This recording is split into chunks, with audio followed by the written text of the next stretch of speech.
Hello everyone, Dan here from the Next Issue Podcast. On today's video, I'll be doing a review for Action Comics 1064.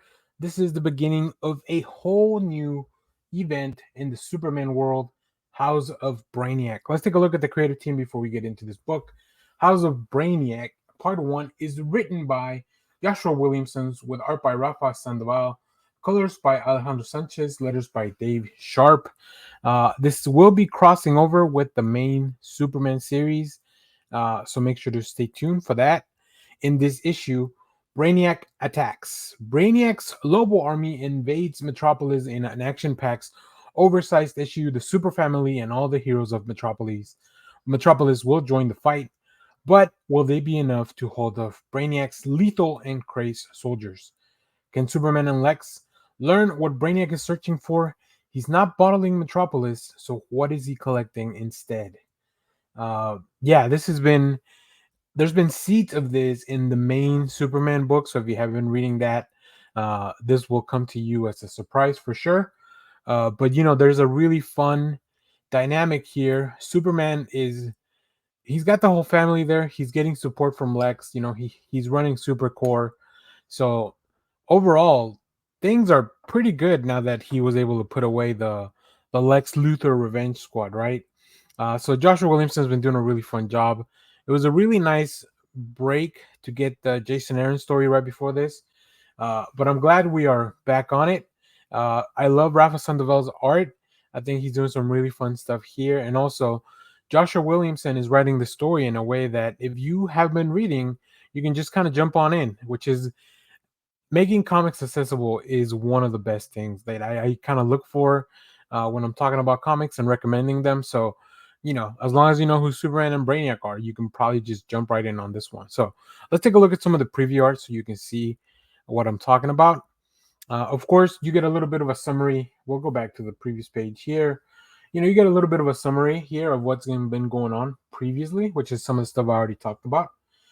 And then we jump right in. And here we see Brainiac's ship. I love how artists really take the time to redesign this ship because it's so ludicrous. It's such a wild thing to just see a skull flying around in space. Also, why would Brainiac design like this? Cannot be the optimal design for a ship, right? Which is really, really interesting. And then we catch up with Lois Lane, her first day off in years. Leave her alone. Setting up the playlist that Pete Ross made for her, which is really nice. Also, probably kind of old, maybe. And then Joshua Williamson does a really fun thing to help you get caught up on this, right? He's got a few extra pages, so we can use those for exposition, a little bit of world building. And here we see as Lois is going on a run, she meets up with everyone. We kind of get to see, we see the twins, we see Connor, we see Kong, we see Kara Sorrell, Lana Lang, Natasha Irons, John Henry, Perry White, Ron Troop. Like we just kind of, if you haven't been keeping up, here's a little, flash, like just a little bit of what's going on in a quick flash while Lois gets in a run. So I think this is very, very good, as I mentioned, for new readers. Also, it's hard to keep track of everything that's going on in the DC universe sometimes. So stuff like this really helps to help what are the parties that are about to be involved. But from there, the story really kicks into the next gear, and you get really cool Superman shenanigans, an army of Lobos. So if you're aware, Lobo is his race. They're called the Zarzians, and he's supposed to be the last of their kind. So how did Brainiac get a hold of a full army? All that stuff, you'll read it here. It's a lot of fun. Also finding out what Brainiac's actually collecting. Really fun stuff. I'm loving this series at the moment. It's been so much fun. Really since uh, really since the previous team left, like they really ended up in a high, and I don't think we've kind of come back down from that. So hopefully the quality maintains.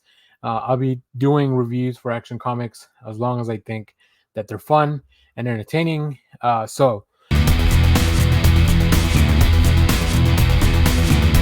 hello everyone, Dan here from the Next Issue Podcast. On today's video, I'll be doing a review for Green Lantern number 10. This is a new book from DC Comics.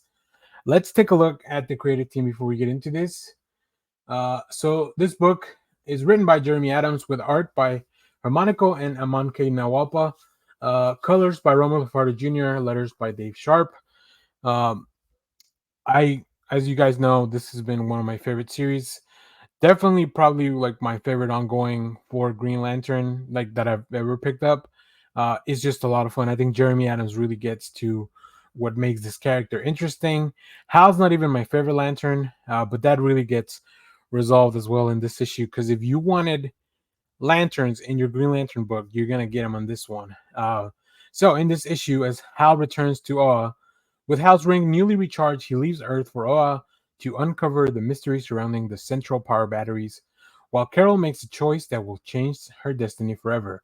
Also, in the back of this, there's a new story by Kevin Wire, who does a Guy Gardner story related to the House of Brainiac story that's going on in the Action Comics Superman series.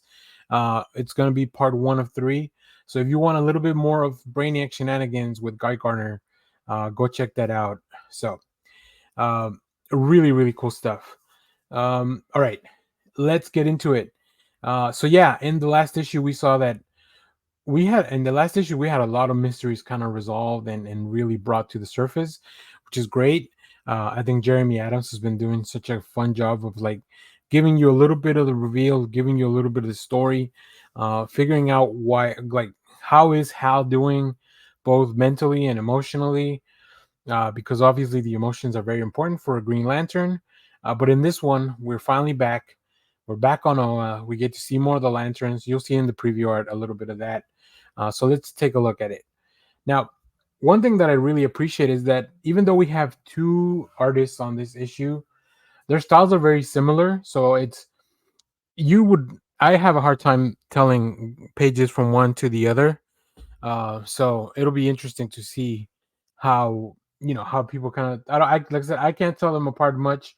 There's not a lot of difference that I would recognize. So I really like that when they go out of their way to ensure that it's a smooth reading experience like this. So here you see Hal meeting up with Joe. They are obviously fugitives on the run, because the United Planets are the ones that really control everything in Oa at the moment. And after taking a leap of faith, you get to see some more of the lanterns. That especially my favorite, Kyle, who doesn't seem to be doing all right, but I do love how happy he is to see Hal arrive to lend a hand. So it's really fun. It's always fun to see the lanterns working together, and so hopefully we'll get more of them folded in. In the last issue, we learned why there's so many lanterns on Earth. Um, and now we can really see them work together, which is great. There's also really fun mystery here. We get to see some characters that I hadn't seen in a little while, so that's fun. We learn more about what the United Planets Federation is planning and what they are really trying to do on Oa after replacing the Guardians. And of course, there's more mystery, there's more intrigue. I like the heist feeling of a story like this, and I think Adams and the team really bring that to the page. So,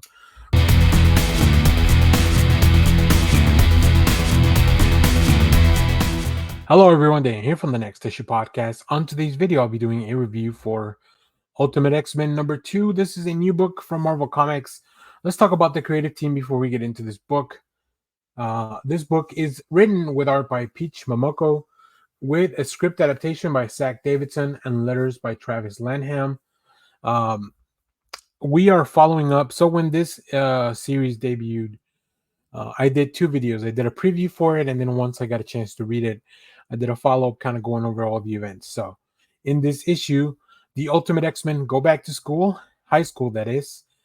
It's a new school year for Hisako as she tries to get a grasp on her new powers. We saw that developed in the first issue, where she also meets a cool white-haired punk girl named May, aka May Storm, who understands all too well the challenges Hisako is facing. And they team up to embark on a creepy adventure and learn who is behind the creepy shadow that's been haunting them and taunting them.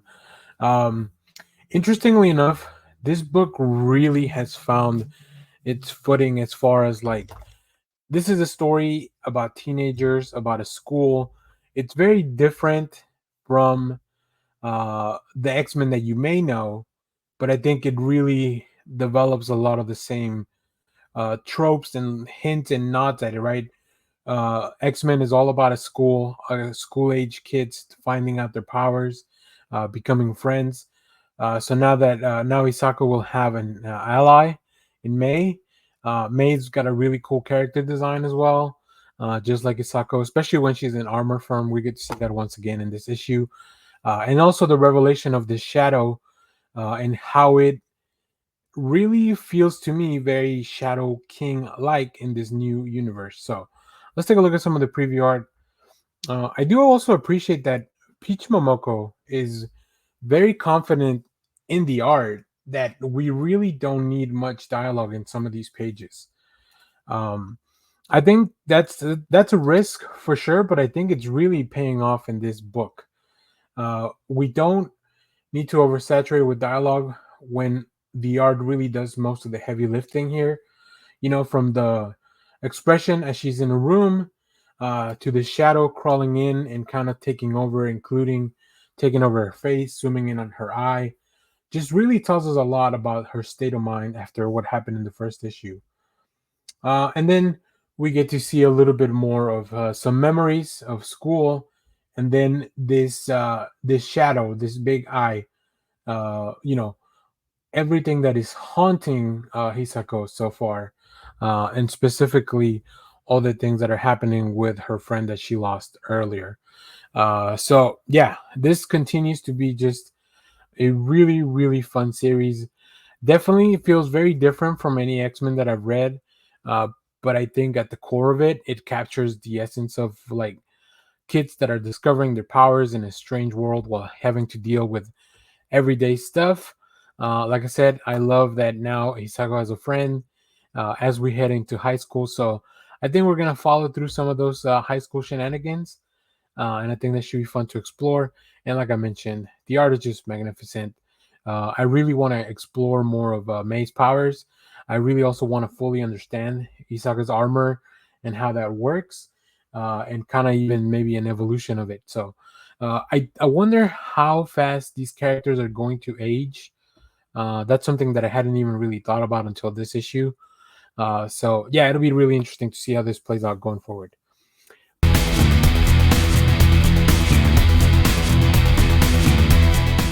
Hello, everyone. Dan here from the Next Issue Podcast. On today's video, we'll be doing a review for Wolverine number 47. This is part 7 of the Sabretooth War as we continue to the end of the series. Let's take a look at the creative team before we get into this book.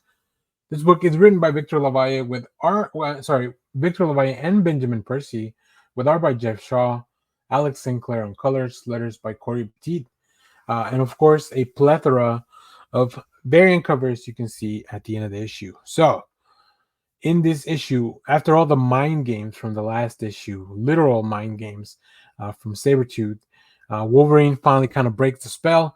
We also know that Laura Kinney has escaped, and she's definitely out for blood. So in this one, Savage Escape. Laura Kinney must escape from the clutches of the Savage Sabretooth.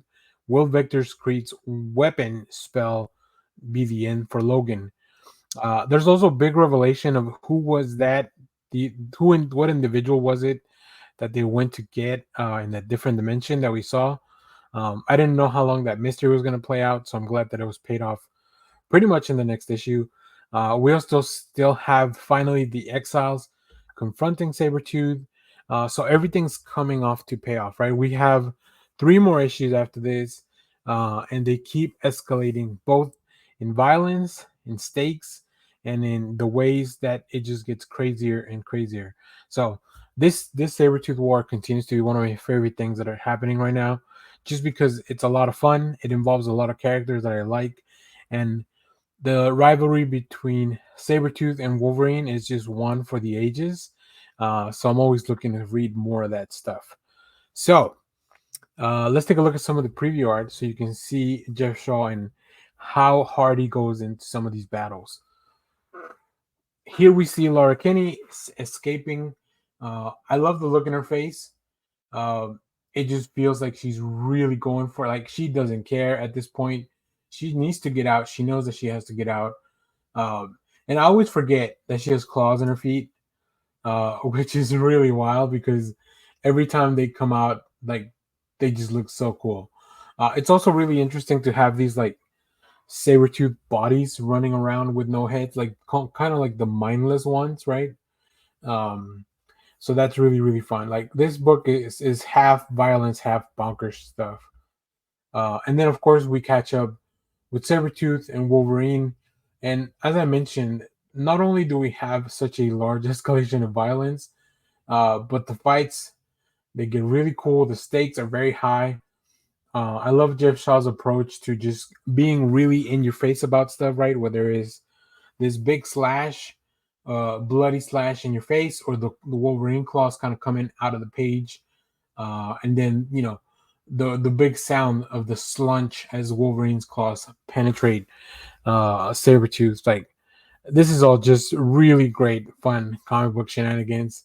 Um, so I'm really enjoying this series. I think if anything, maybe the Exiles feel a little bit underused. But I feel like they're gonna finally. It's almost as if they were being in the back burner until they were really ready to go. And I feel like after this issue, now that they are all kind of in the same place, we'll definitely get cooking. So, very excited to read the last three of these.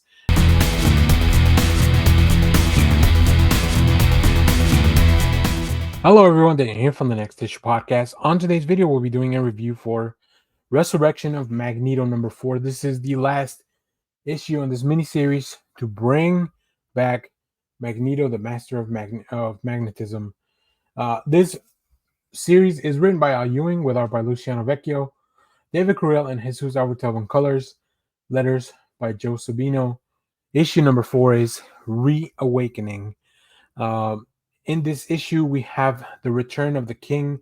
The Master of Magnetism has returned to the world, but it is not the world he left, nor is Magneto the same man who left it. Has death changed him for the better or for the worse?